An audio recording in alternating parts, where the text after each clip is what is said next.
A couple months ago, Xiaomi released a new product. It was called the SU7.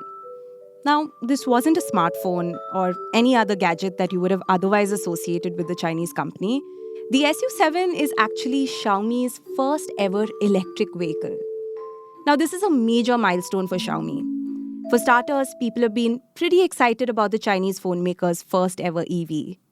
More and more customers are joining long waitlists to get their hands on the car. But more importantly, this makes Xiaomi the first smartphone maker to successfully launch an EV. Funnily enough, this is something that many smartphone makers and technology companies from Apple to Samsung have tried to do but failed at until now. But what do smartphone makers have to do with EVs? Well, what's interesting is that for Xiaomi, the EV is very much part of its core electronics business. Experts told the Ken Southeast Asia reporter Lu Zhao it sees it as a natural extension of its existing line of products. I'll tell you a little bit more about this later in the episode, but for now, what you need to know is that Xiaomi isn't competing with other smartphone makers. Instead, it wants to take on EV titans like Tesla with the SU7, which it has positioned as an affordable premium vehicle. Now, obviously, that's a pretty ambitious goal to have, especially in a country like China, which happens to be the world's biggest EV market. There, everyone is trying to be the next Ford of the EV ecosystem at the moment. But not everyone makes it big. In the last 5 years or so, in fact, hundreds of these new Chinese automakers have either gone bust or were acquired. So, what's in it for Xiaomi? Why manufacture EVs at all?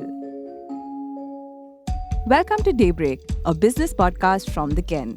I'm your host Rahil Philippos, and every day of the week, my colleague Snigdha Sharma and I will come to you with one business story that is worth understanding and worth your time. Today is Tuesday, the 28th of May.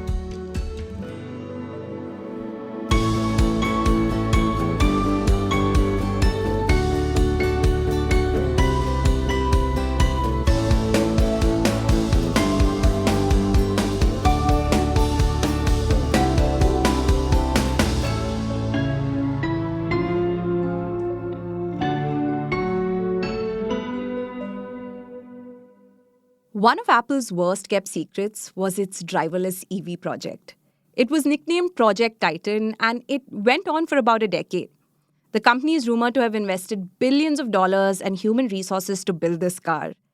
And the EV they were working on was just as cool as you would imagine. For starters, rumor has it that the company didn't even plan to put a steering wheel or brake pedal in the car. Unfortunately, the Apple car just wasn't meant to be.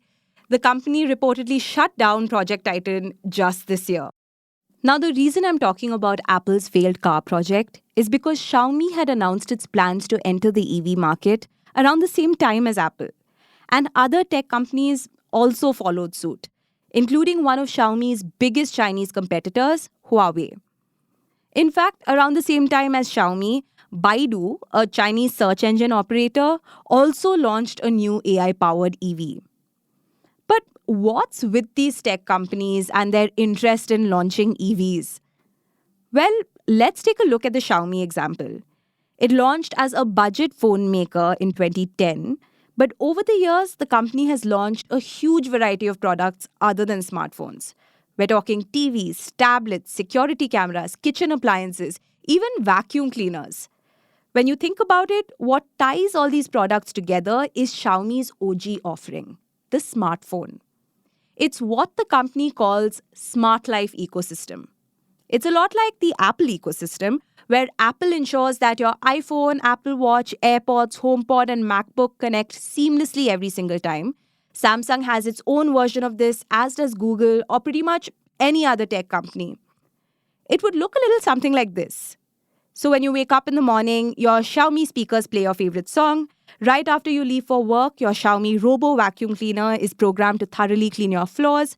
And when you come home after a long day, your Xiaomi smart LED lights automatically switch on. So basically what Xiaomi is trying to do is connect all the devices that encompass all aspects of the average customer's daily life. And that's where EVs come in. The SU7 is also meant to be an extension of Xiaomi's smartphone. the EV and smartphone are tied together by HyperOS, Xiaomi's operating system that connects over 5,000 apps on its smartphones and turns them into in-car applications. This is why Xiaomi's EV stands out in the hyper-competitive Chinese market. Convergence, the Internet of Things. Your vehicle is a big part of your daily life. So, doesn't it make sense for it to connect to all your other devices? Xiaomi is the first tech company to successfully pull that off. Simple enough logic, but it's obviously really complicated to execute. Xiaomi has its work cut out for it, but it does things a little differently. More on that in the next segment.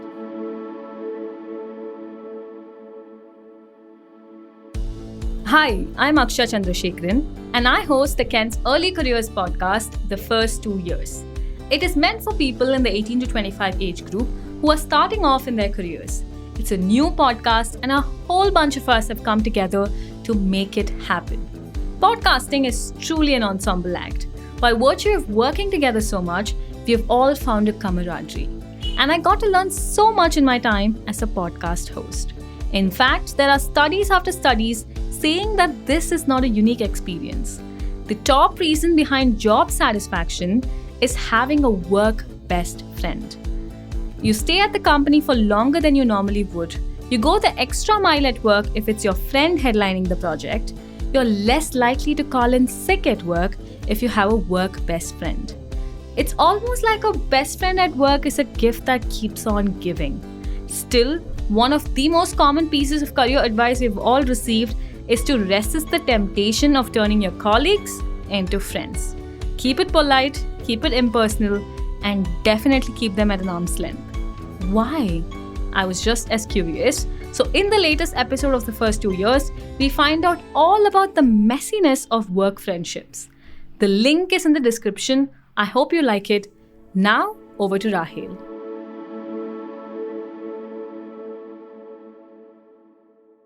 The Chinese EV market is in the middle of a massive bloodbath at the moment. I hinted at it a little earlier in this episode. I told you how everyone is trying to be the next Ford of the EV space, but most companies see their dreams crash and burn very quickly. Basically, automakers launching EVs are a dime a dozen. There's a continuous influx of new models with more advanced features and lower prices.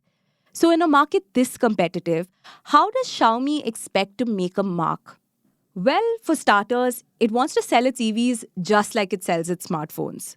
What I mean by that is that, like with its phones, it has positioned the SU7 as the cool new car for younger people, and it has a price tag to match. It's positioned as an affordable premium SUV. It costs about $3,000 less than the average EV in China. It's all part of Xiaomi's aggressive strategy where its vehicles have a lower price tag than cars with comparable features. This is likely to only intensify the price war in China's hotly contested EV market. This, according to one expert, is Xiaomi's consistent strategy, selling their first product in bulk at cheap prices to reduce overall costs. Then there is the convergence with other devices that Xiaomi has managed to pull off. Every player in China's EV market has the same objective as Xiaomi, but no one has been able to pull it off like Xiaomi has. Xiaomi's goal is simple. It wants to disrupt the EV market, and it's not taking the easy route to accomplish that goal. Other tech companies like Baidu and Huawei partnered with auto companies like Geely, Sears, and Chery to produce their cars. Xiaomi, meanwhile, has established a full-blown factory capable of producing 2 lakh cars annually. The company has invested over $1 billion towards its auto business so far and plans to devote about $14 billion over the next decade. So it's all in. But despite the intrigue around the SU7, it did get some bad press right after its release. There have been multiple crashes, photos of which very quickly went viral online. Now, when it comes to EVs or any car for that matter, safety is extremely important. With EVs, there's also an extra layer of complexity because EV manufacturers also have to protect its customers from cyber attacks. This is because modern EVs function through technologies that create massive amounts of data. EVs have been hacked in the past, Like in 2019, when a 19-year-old security research student managed to access the digital car keys of more than 25 Teslas all around the world. He opened the car windows, unlocked the doors, even disabled the car's security mode. Kind of scary, right? So security is not something Xiaomi or any other tech company can overlook with its EVs. But coming back to the SU7 and customer complaints, soon after it was launched, there were also some people who accused Xiaomi of copying the design of the Porsche Taycan. Of course, this isn't the first time Xiaomi has been accused of copying other brands. Don't forget, it's been very unabashedly cloning Apple's designs over the years. So much so that it's a running joke on social media and the subject of many memes. But that aside, Xiaomi's latest launch is a massive milestone, not just for the company, but for the tech industry at large. Experts who spoke with the Ken suggested that if the Beijing-based firm can sell around 70,000 cars, roughly half its peak capacity this year, then SU7's launch would be deemed a success. And if Xiaomi manages to do that, we could potentially see a massive shakeup in the automotive industry.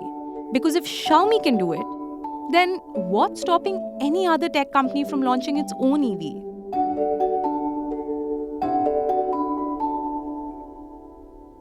Daybreak is produced from the newsroom of The Ken, India's first subscriber-focused business news platform. What you're listening to is just a small sample of our subscriber-only offerings. A full subscription unlocks daily long-form feature stories, newsletters, and podcast extras. Head to theken.com and click on the red subscribe button on the top of the website. Today's episode was hosted by Rahil Philippos, produced by me, Snigdha Sharma, and edited by Rajiv CN.